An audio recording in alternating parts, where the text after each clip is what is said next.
This is the Funny Mummies podcast, the podcast for people that hate parenting podcasts. I'm Hatty Ashdown, comedian, writer, actress and mother to two very lively boys. Each show I'm joined by funny mummies from the world of comedy, arts and everyone who can help us in this crazy world of parenting. So settle in as we find the funny side of parenting and being bloody great women. Welcome to a very special Funny Mummies as we celebrate International Women's Day on Soho Radio. I'm your host, Hatty Ashdown, and to help me discuss all things being brilliant women and mums are stand-up and radio presenter on Riverside Radio, Caroline Mabey, and writer and co-host of Drunk Women Solving Crime. It's Taylor Glenn. Hello. Hello. Should we clap for ourselves? That's very International Women's Day, isn't it? Yes. Me. Woo! And me. Woo. And me. And you. So, I mean, my show is always just about celebrating women. So it's no different, really. But I wanted to ask you ladies along because you're two of my favourites. Oh. And it's been very hard to get you on. So thank you so much. And nicking something from my usual show of Funny Mummies podcast, which this will go out on Funny Mummies podcast later on. We always do like a quick fire round at the beginning just to warm us up. And it allows the listeners to have a little taste of who you are. Oh, those lucky listeners. I know. They just judge tasting you us. on tasting us. What time does this go out? Sorry, Hattie? Actually, it's going to go out at 5 o'clock, I think. Oh, that's perfect. So much tasty time, tea time, tasting. Maybe people may be making dinner. So, which appropriately brings me my first question. So, who wants to go first as I ask the question? Because we're trying. Who wants to go first? Me. We'll go Caroline because alphabetical. Okay. Well, I want to go fuming. Second. So we all. Taylor is absolutely fuming there. I can see. She's not giving it away in her voice, but her face is saying, "I want to go first." I was just volunteering because there was an awkward pause. We were both being polite. You can go first. You can go first if you want to. And if there's one thing that International Women's Day should stand for, it's competition amongst women. Let's go. Yes. Come on. Okay. I mean, are we competing? Are we? Yeah. Okay. Oh, no, it's not a competition. It's not a competition. Oh, no. It's just... Right. Number one, your favourite way to cook a potato, Caroline. Ooh. I mean, highbrow stuff. This is, I have to think hard about it. I mean, I do... You can't beat a baked potato, can you? Oh, yes, you can. You can have dauphinoise. You can have... I mean... I don't want to make it, though. It takes hours to make it. I want to eat it, but I don't want to make it. A friend of mine makes it really, really well. And one day when we were at college together, I was working really hard, working really late. And she brought me potato dauphinoise in an envelope to the studio. Yeah. I've also had toast in the post. That's beautiful. They're kind of posh potatoes, aren't they? Don't get posher than, maybe a hackleback. What are they called? Hasselback. Hasselback potatoes. They're quite posh. I just made those. Oh, it's such a faff making Hasselback potatoes. You spend all night slicing and then you're like, yeah, they're okay. Yeah. I've never heard of it. Not my number one. And what's your number one way to cook a potato then, Taylor? Dauphinoise. See, we are just aligned. Caroline and I have always had a special connection. And I do enjoy making them, but they are a lot of work. You've got to slice them very thin. And a lot of calories as well, aren't they? So cream, heavy. butter. Oh, the cream. Everything. I make them at Christmas. They're a Christmas delight. So good. Oh. Well, a close second would be twice baked potatoes. I could literally talk about potatoes this entire recording. So let's do it. Are up for it. Who knew that I opened this can of potato worm? What is not interesting about potatoes? I mean, what a versatile tuber. Do you think there's a class thing with potatoes? Because recently, and I think I can share because no one hopefully will work out who it is, but my husband was saying that he was having a discussion with people, let's just say in his group, and they all said that they'd never really cooked a jacket potato. What? They'd never cooked one. So I was like, so I wasn't there. So What kind of group is this? Let's just say they all come from quite posh backgrounds. Oh, well, do you think they've never made their own dinner? It might just come down to that, yeah. Yeah, maybe. Or shall I say the chef has never prepared me a jacket potato. I think jaunty jacket. Seen as here, maybe jacket potatoes have a class association. For me, it's a baked potato in the U.S. And you can go to the most expensive steakhouse in America, and a very common side is a baked potato, a jacket potato with butter. So I would never associate that with yeah. Yeah, I know. I mean, Hattie, I am very posh, and I went straight to baked potato until I remembered. And that defies, because you are one of the poshest people I know. Yeah. Because so that's defies that. Okay, moving on. What shall I ask you next? I love this question. Before a telephone call, do you ever rehearse what you're going to say? Caroline? Sure. Especially if it's about cinema tickets or, something where there's a right way to do it. I hate those phone calls. That's been the one good thing about lockdown, is that I don't have to have any conversations like that. I would shy away from them. They're the ones that stress you out. Yeah. I think we're all quite confident people that maybe we don't have to, but maybe it depends what conversation it is. Like, Taylor, would you? I have a almost severe phone phobia, and I hate speaking on the phone. When email was invented, and yes, thank you, that was in my lifetime. I was so relieved, because I'm so comfortable in writing and chatting with people, and even this is fine, but the phone, the total lack of visual of who I'm talking to, and this sense of etiquette, this is one of my husband's favorite things, is just listening to me trying to make a phone call or talking to customer service. Mm-hmm. One example is he was driving, and we were thinking about buying a new car, and he's like, "Oh, can you get this number?" And I won't say what it was until I'll tell you what I said. So I called information, and I said, "Could I have the number for the Seat garage?" Because I didn't know how to say Seat, and then I was like, garage, and I was trying to adjust for the British person answering. Yeah.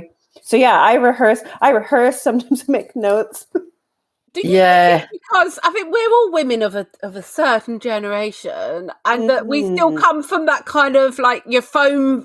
My mum is obviously very much you put on your phone voice, and we had a landline that was in the hallway, and it had a little table and chair, and maybe I wonder if I asked that question to younger people. I know we talked a bit about it on the last podcast, that a lot of people prefer video calls. And do you prefer that, Taylor? Is that better? Yeah. Less awkward? Absolutely. Yeah, I'm fine with it. I'm not going to say I don't mess up my words and come across as an idiot, because I do, and I probably will shortly, if I haven't already. But yeah, I've always had a thing. Even when I was a kid, the phone would ring, and I literally have a memory of the phone ringing, and I ran outside of the house so I didn't have to answer it, just full speed. I'm not in the house. I can't answer it. Isn't that funny? I remember using Skype for the first time and being absolutely horrified that my face popped up, and I had to abort, stop. I couldn't stand it. I hate it. I'm sort of used to it now, but I do find. So you're not a fan of the visual calls then, the FaceTime? Oh no, I don't like it. But on the phone, I think the audio doesn't work very well when you're looking at it. So it's I can't hear you. I can see your mouth moving around, but I can't hear you. What's the point of this? This isn't communicating. But I don't mind group calls, but with Zoom and stuff. But I do tend to start just staring at myself and you judging. stare at your own face, don't you? like I'm doing now, and I'm thinking, look at those 3 spots on my face. We can't even see them. You're all pixelated. You're fine. You're perfect. Oh, great. Yeah. One benefit. It's a shame because we're on Squadcast, which is a great program, but on Zoom, there's a setting called Touch Up My Appearance. Yes. It's not just a button. It's not just a button. You can choose the degree to which you need to touch up your appearance now, so you can dial it all the way. I dial it all the way. It's brilliant. And then you just become a potato, and we've come full circle. So we just love potatoes. Well, actually, I'll tell you fun fact about potato. When I was little, it was the only thing I would eat, and my mum actually took me to the doctor. Oh, I can't get it to anything other than potatoes, and he just said, there's a lot of vitamin C. If a lot of vitamin C, isn't there? Has anyone don't got worry Google? about it. I'm not sure if that's true. Vitamin C in a potato. I think it's vitamin C, and then the skin. If you eat the skin. British doctors. I love that. Exactly. And then your school nickname was Scurvy, and you didn't know why. Or what he said. Rachel Ricketts. Yeah. This is what Soho Radio want for International Women's Day. So I've got loads of quick fire questions, which sometimes I prefer them than my topic. But I was interested in this to talk about this because I feel like I've seen a real bond and growth in mums supporting each other, particularly over the pandemic. Just in particular. I belong to a few Facebook groups that are for mums in the sort of TV or creative world. And I sort of seen this and when I say bonding each other, there'll be people that work in there that are working behind the scenes and in front, etc. So, and it got me thinking about now coming back out into the world and having meetings in person and going to gigs in person. And, I guess it originally came from an experience I had when I was pregnant. And so, I just wanted to talk to you about when it comes to work and having kids, are we moving into a better world where we don't have to feel like we have to keep our kids a dirty secret to get ahead? I guess, so when I was pregnant with my second child and I was going for, I think we got the option then. Yeah, but I was like, my husband, because I was writing it with my husband. Said, that kind of option. Yeah. What? Oh. What? Yeah, not that. I didn't actually know that you were talking about a script, so I was like, sorry. What option? Where is this going? Okay. Sorry, a writing option. Sorry. So you had your script optioned. So I was going for a production meeting with a production company, and in the world of writing, they option, as I know, but those don't. They call the word option. I mean, you're really patronising me right now. Am I? I don't think that's really in the spirit of International Women's Day. No. Fudging hell. Why are you even speaking? Caroline can read your thoughts. This is all a big insult. She is... I knew I was getting the right people on. I knew it. Don't worry, we're not going to answer this question ever. I don't think there is a question. There's no question here. We're not going to get to the end of the question. So, okay. Were you pregnant at this meeting, and did you pretend to not be pregnant? I'm going to predict. I didn't pretend, but I didn't say I was pregnant. How pregnant were you? Not very pregnant. Maybe 4 or 5 months. Right, so... Yeah, but then the next one, and he just said, "Are you going to say?" So for those that know, I was in a production meeting. We're talking about this script that we've written, and they paid us to write an episode, and that's as far as we got. But I was just so annoyed with myself because I was just nervous because I was working out the dates, and I was like, "Well, when the baby comes, that could be when that's when she's going to start putting things forward." And I'm like, I was just so nervous that even though she's a mum herself and she's got kids herself.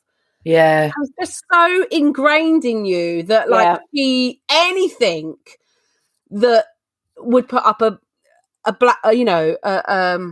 obstacle, a barrier. Thank you. Yeah, and so I didn't. But then eventually I did at the next meeting, and obviously she didn't go get out. She just sort of went, "Oh, right, cool, congratulations." But then now. We didn't go any further. How'd that project work out for you, Hattie? Yeah. you know what? This is the kicker with all of these issues, and whether it's just about like what's in your womb or just having a womb. Yeah. You are left wondering, was it that? And I think that's what's really frustrating when something doesn't go right. The fact that that's even a possibility, like, was it that? Yeah. And that I've heard the same sort of story from enough people about should I reveal it, that really? I think it's really common. Yeah, I do. And I don't think it's going to automatically go away, but I know what you mean about the kind of sense of support. Like I had a meeting recently where it was the first thing that we bonded over because it's a 2-woman production team. And then I'm on the call with them. And before we even got into the project, we just started going like, homeschool is killing me. I can't believe this is happening. Just sort of this, the pandemic has not been terribly kind to women. And I count myself as one of the luckier women. So, I'm not one to try to complain too much, but I will a little bit.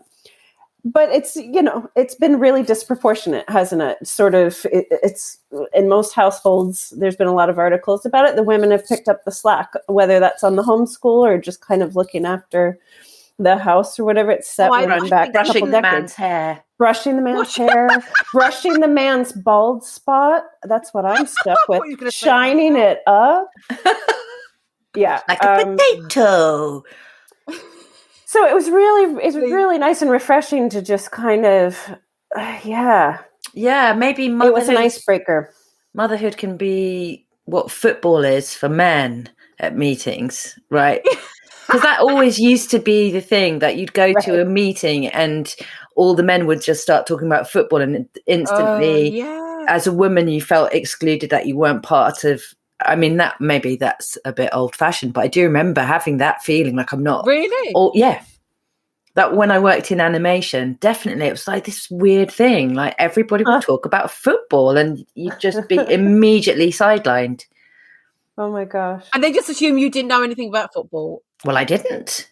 But I've been in those situations and I thought, I wish I could just come out with a really good thing and like surprise them, because I've got a female friend of mine who is really into football. Yeah. And if I've got her by my side, I mean, that's a circumstance. I love it as like a little hidden tool, but it's ridiculous. And of course, not all men are into football. Let's not tar them all with the same brush. My partner isn't, thank God, for that. But go on, Taylor. No, it's funny what sort of comes up, because I'm like, I don't know, have I had bad experiences with this? And I just had the flashback. It's not like it's Vietnam. It's not that exciting.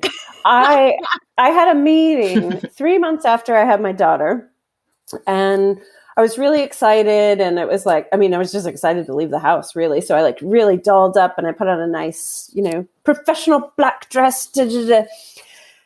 And I just remember sitting across from this guy, and I don't even remember how it came up, but it fit into the conversation. I'm like, well, I had my first baby 3 months ago. And he looked me up and down and just went, you don't look like you have. And it was just such a flat, there's so much to unpack there, because it's a really weird compliment, quote unquote, anyway. You don't look, thank you so much. I just popped it out real easy, and I'm not overweight yet. So, God, he thought he was giving you a compliment. Yeah, it was like, well done for not appearing like you've given birth. And it's just one of those many comments where I'm like, I literally don't know where to go, and I want this project so much that I was like, oh, thank you. And I hated how I responded, but I felt like I had to go like, thank you. Oh yeah, well, give me a few months and I'm sure I'll fall apart. I just did this. Oh God, I'd have done the same. But I mean, it's another topic, but I get annoyed at, I've seen a couple recently of people like, oh, look at me, I've got back into my pre-baby jeans, and I hate all that. And I wish that people would stop doing it on social media, because it's just, apart from the fact they're making me jealous, it's just, well, yeah, and I know, it's just sending out. I don't know about you. Once I discovered maternity trousers, I actually haven't gone back. I mean, I'm not officially wearing them right now, but if you saw the elastic band on them, you'd say those could pass for maternity trousers, and my daughter is 7, so I still wear I've got a pair of maternity leggings. They're glorious. Now I went for a fitting thing today, and they put these jeans on me, and I was like, these are so comfy. And then when I looked at the label, they were called Magic Jeans, which which basically just means for fat women. No. The sculpt to make a nice soft material, because as you get older, you don't want I don't know about you, but I want nice soft material. Anyway, so that's such a shame that it has to be called magic rather than just like the way jeans should be. Is what I know. That's not very snappy. Look, I don't work in marketing. This is somebody else's job. No, but it's just inherently like, we'll make you what you aren't. Yes, magic jeans. I never thought about that. Spanx for jeans, like hold your tummy in and sculpt your. Yeah, they're like bumpy bits. It's sculpt, elasticated and stuff, but they're not in the. Yeah, a big old elastication. Yeah, lovely. But they don't. Yeah, lovely, but not. Like I remember they used to be like the sort of ones my mum would have would be look a bit dodgy, but they look cool, but they look like magic. Jeans. Yeah. I modified my jeans during lockdown just before Christmas. The button popped off of its own accord, and then I popped it back on, but not very securely. And then the second time it popped off, it was when I was in the bathroom, and the button popped off and went down the toilet. So I never got the button back. Did you do it like when people? I modified it by growing my belly too big for the button to handle.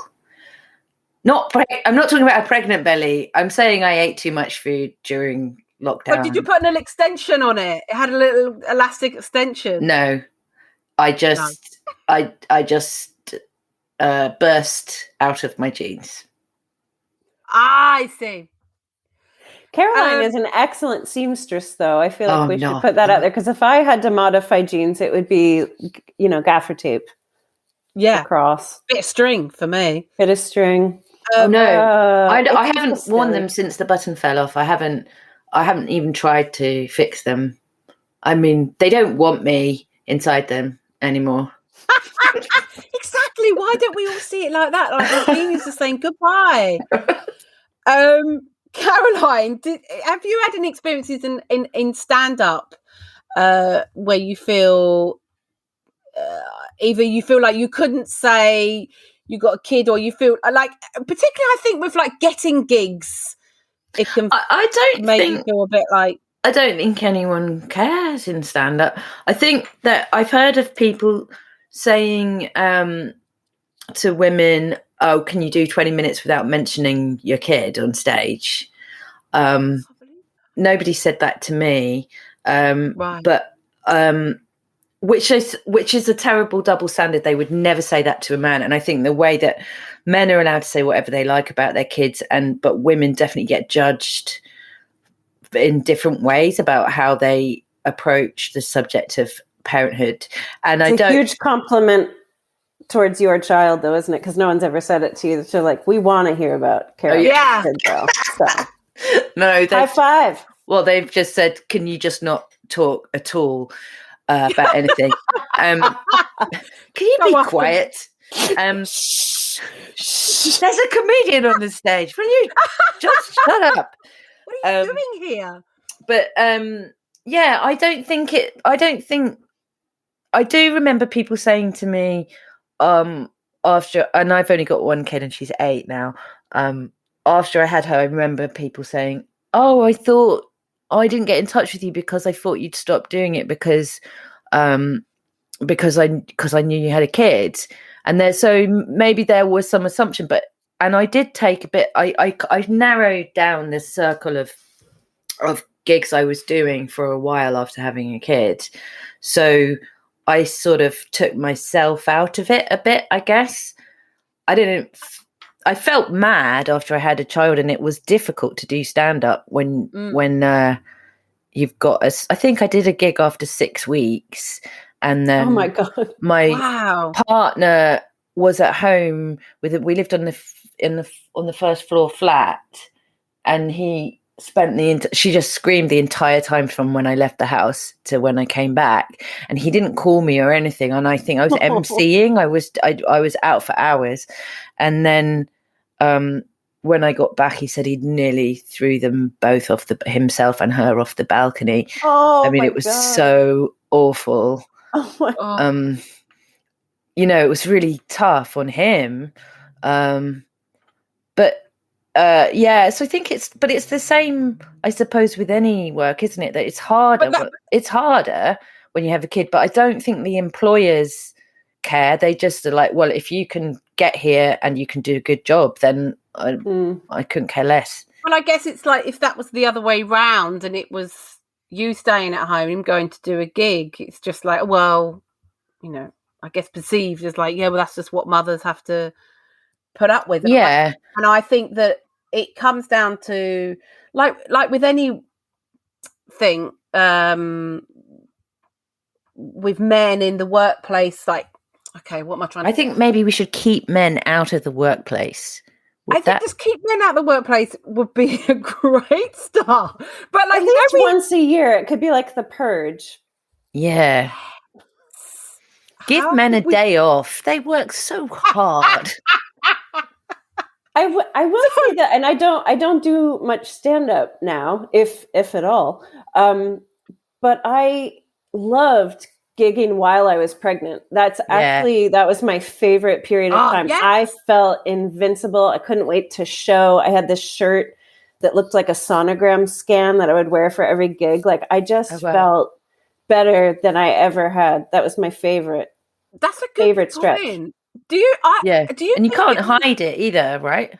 Do you think it was more to do with your attitude? Like you just thought, I just don't give a fuck. Like I'm pregnant, don't give a fuck. Or do you think there was an element of? I think there was also an element for me when you would go on stage. They're already kind of like, oh, this sounds a bit different. She's pregnant. So absolutely. On your side, like I wanted to wear a prosthetic bump after she came out because I similar to Caroline, I found it really strange to get it back up on stage. I just felt like a fundamentally different person for a long time, and much more sensitive. Like I felt like my nerves were on the outside of my body, and that's not very conducive to it. And I was like, what if I wear a prosthetic bump and do my old killer pregnancy material? That was great. I wish that could have been your character, Taylor. Yeah, I should have done that, and then started smoking again. It'd be perfect as a pregnant woman. I had sometimes people basically saying you shouldn't be doing this when I was pregnant doing stand-up. You should be at home resting. What, in the audience? Really? Yeah. People come up to me at break time saying you shouldn't, you're damaging your baby. Mind you, actually, full disclosure, I did have a joke about how I was drinking shandy. And it was obviously, I did have I had a very, very weak shandy. And at that time, weirdly, it's not like it's a different time, but 8 or 9 years ago, I didn't realize what a hot topic drinking while pregnant was, and how some people, I understood that the advice was you can have a little bit. And I know lots of people think you should not have any at all. And so I can see why people got angry with me straight away. I mean, I used to have people coming up to me, some refusing to serve me coffee when I was pregnant. You've got to have decaf. You know. Look, believe me, I really researched it because I wanted to have a drink. Yeah. So I remember me and Alex researching it a lot, and then basically what we came to was like nobody knows. They don't really know, so it's down to you to obviously not drink a bottle of vodka. But there was a lot of research that kind of came back that the whole what's it called, the alcohol fetal syndrome, barrier, and then because some say it could happen if you just had one glass or whatever, and. Anyway, I don't think we're properly prepped to have this discussion on the let's radio. move on from booze. But I wanted to go back in case I sounded mad when I was saying about men in the workplace. And what I was going to say is I think it applies for male stand-ups as it does for men in work. That it's just about, I know we know all this, but I'm just saying it again. It's about them having the conversation. It's about, male stand-ups saying, I've got to get home because of the baby or whatever, because they're not saying these things. Like, do you not think they are a bit? But it's probably getting better. And I think the young ones who have babies go home for their babies, I think. Maybe the ones who are like really out of date. I don't know. I think so. I think they do go home because nowadays men and women, they don't have their own wing where they can sleep soundly during the night, and the woman has to look after the baby somewhere where the man can't hear it. I think there's much more like men and women, especially like stand-ups. The blokes probably do it. The woman's probably got a proper job, and the bloke's probably doing quite a lot of the childcare. There's a lot. Yeah, I know a lot of people like that. So they do the daytimes, as it were. So yeah. No, I hope I'm saying this. That I don't know. Like I do think that. I think so. Well, it's you just do that bigger gigs than me, Caroline. I only know about the little gigs. There's a lot of young men who don't have kids, and obviously they're not going to have that discussion because it's completely irrelevant to them. But I think as soon as they do have kids, then and I think you're right. Like maybe guys sort of the generation older than us, they probably did leave it all to their wives, or mistresses, or whoever it was. But potato makers. I just want to keep bringing it back to potatoes. Do you think women in the workplace are eating more or less potatoes than they used to? In the workplace being the home. The workplace being the home. Currently. Because we've all been at home. This is the other funny thing is like, I was so excited to do this, and then I thought, do I know anything about anything anymore? Because we've had such a disconnect, and it's also virtual. It doesn't exist anymore. Yeah, I did do a live gig in December, 3 months ago. I used to gig 4 nights a week, and I used to get really antsy and uncomfortable if I didn't do a gig for like 2 or 3 nights. And now I'm like, I don't even... Really? Yeah.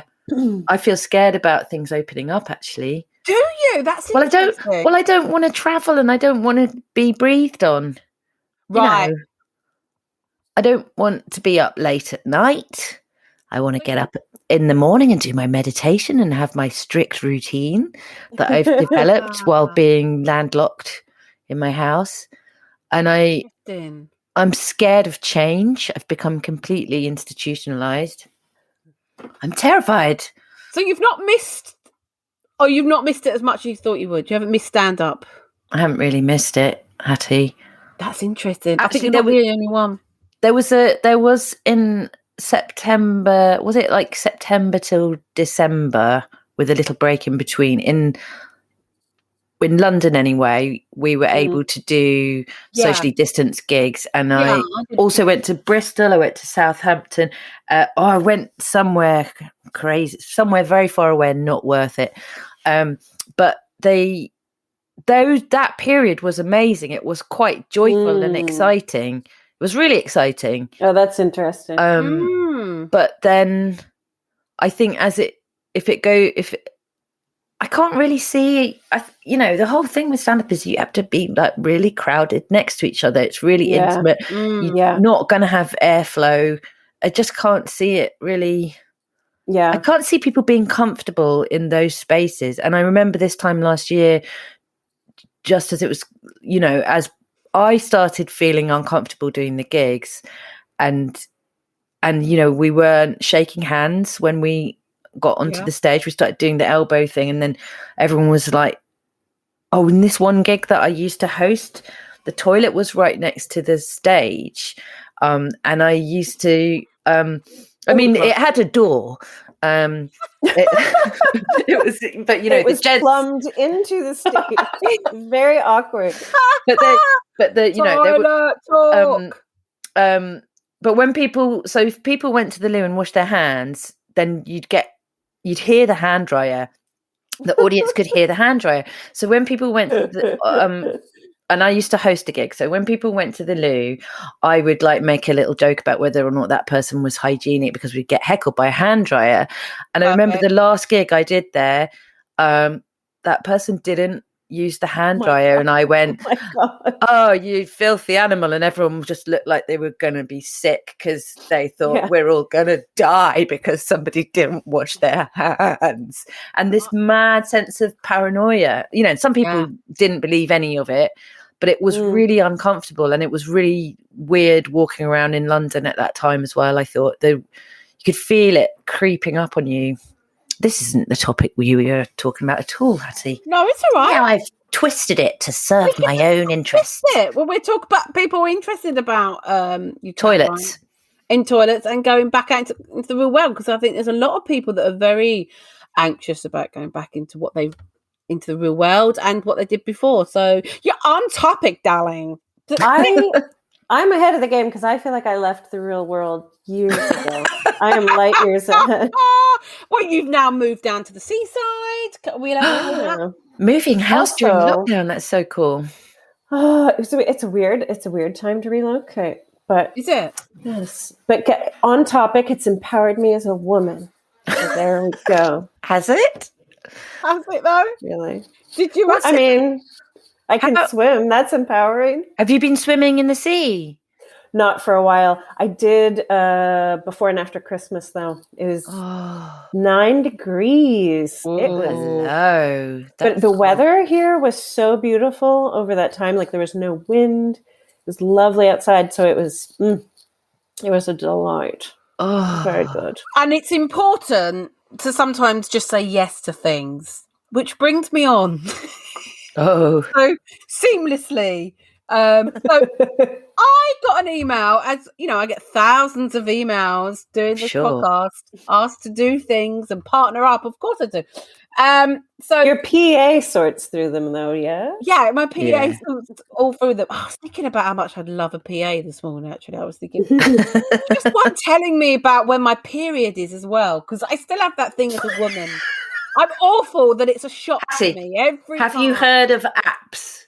Have you heard of apps? This is the thing, Caroline. I've got an app now. It's taken me this long, and I've got it's brilliant. And then I can just to sort my head out because it's always a surprise every month. I've got it as part of a fitness app, so that measures my steps and everything. And I put my cycle in, and it can still surprise me. But I can check. All right. I want a PA to go, hi, so you've got a meeting today and also you're due on tomorrow.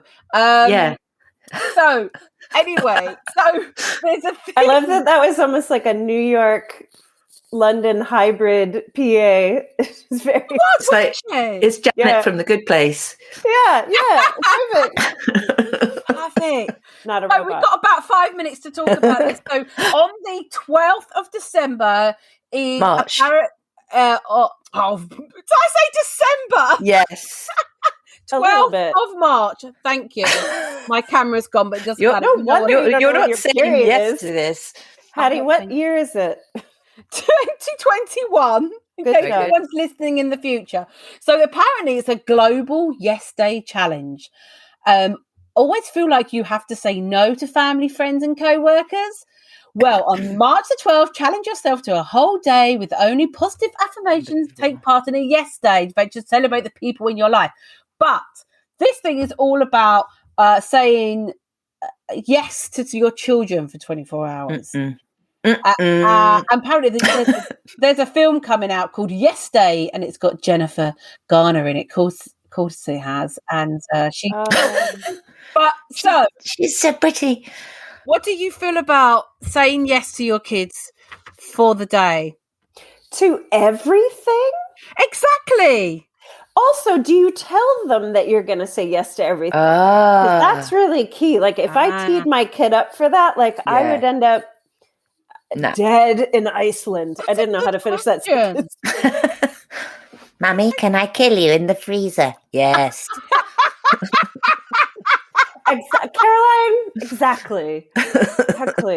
No one talks about this in the parenting books. I guess, like, okay, so be balanced on this. Okay, so we were following a parenting organisation called Purple Parenting. As you know, Taylor, I've had a lot of trouble with my oldest with his tantrums and things. And he's a lot better. He's still a screamer, and some of the things with her, because we do get into a rut of just kind of sometimes I don't know about you, but one of the things I found really hard in lockdown is feeling like I'm constantly going, no, get off of that. Have a snack. No, you can't. And you're like, God, I feel so negative and I feel bad in my soul for kids saying no, because it does feel good to go, yes. And actually, one thing, talking to Sarah, who was our lady from Purple Parenting, we had these Zoom meetings, was one day she did just say, like, do you know what, like, sometimes just take a step back and go, actually, do I need to say no for that? Is it really that bad that he's, I don't know, choose your battles, all that kind of thing. And sometimes I do remind myself of that and go, do you know what? I'm just going to have a bit of a yes morning. I kind of do it anyway. But as Caroline said, because I was talking to Caroline about this off air, was saying, like, what is it you can say yes to? Because, like, the things that they want to ask for, you can't say yes to at the moment. Yeah.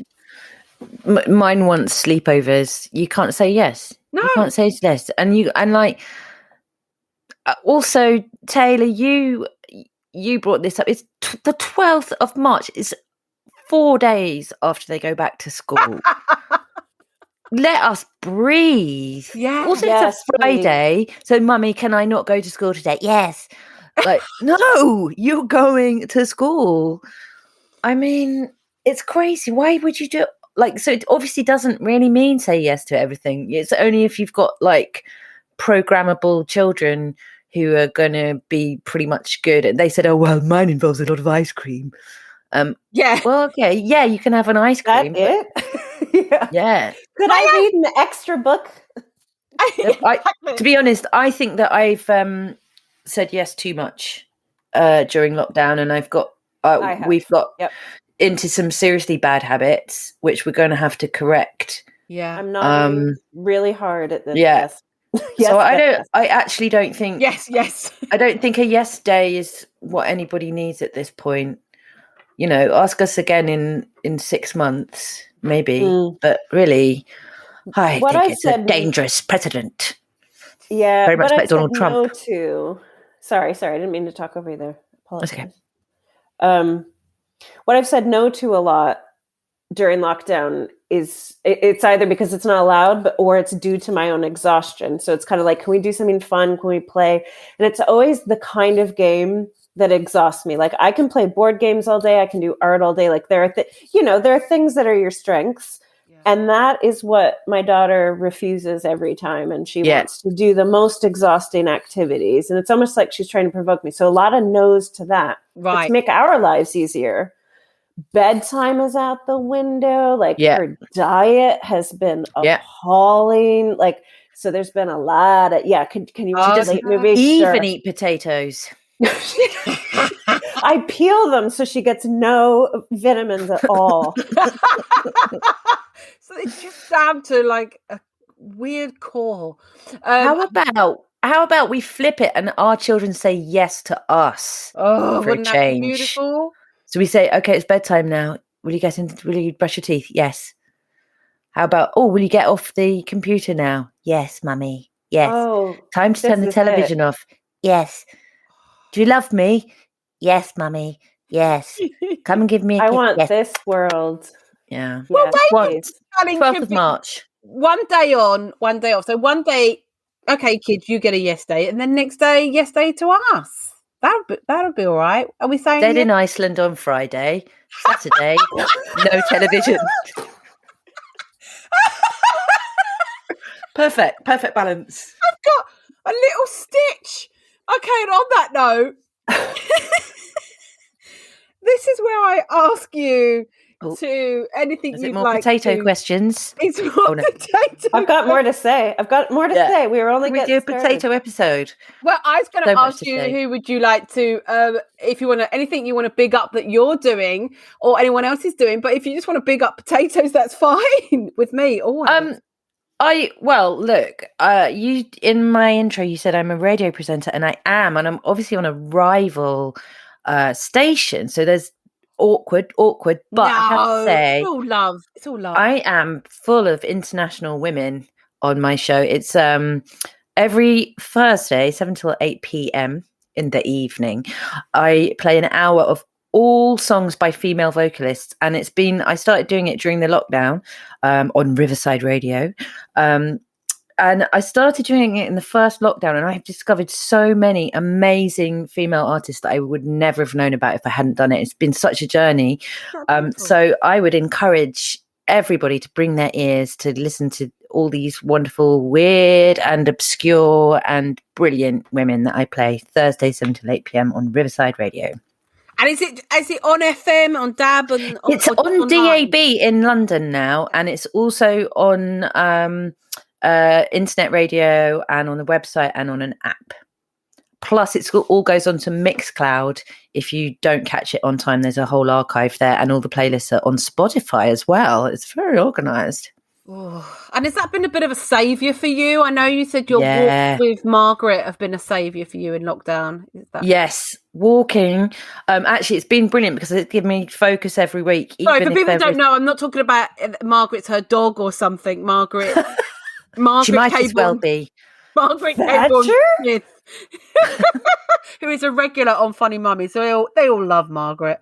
Margaret is my oldest friend. I've known her since I was 3. We were both 3. We went to primary school together, but before that, we went to something called Baby Park when we were 3.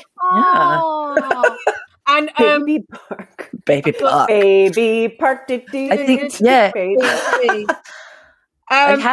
I think they parked the buggies in the hall and then just left us. I don't know. That was the good old days. The good old days when they knew how to do Baby Park. 20 years ago. Now it's all yes. Taylor, sorry, only because I've got to snap that up because there's time to edit. So what? Anything you'd like to big up? I mean, yes. I've got a live streamed show at the Clapham Grand on March 13th. Which is kind of like Yes Day Boxing Day. I don't know what it's called. Post Yes Day. It's an early one. It's at 5:30, but you can check out on their website, buy some tickets and tune in. The last one was super fun. We have the craziest drunk women solving crime. Yeah. Oh, thank you. Yeah, terrible. I'm terrible at plugging.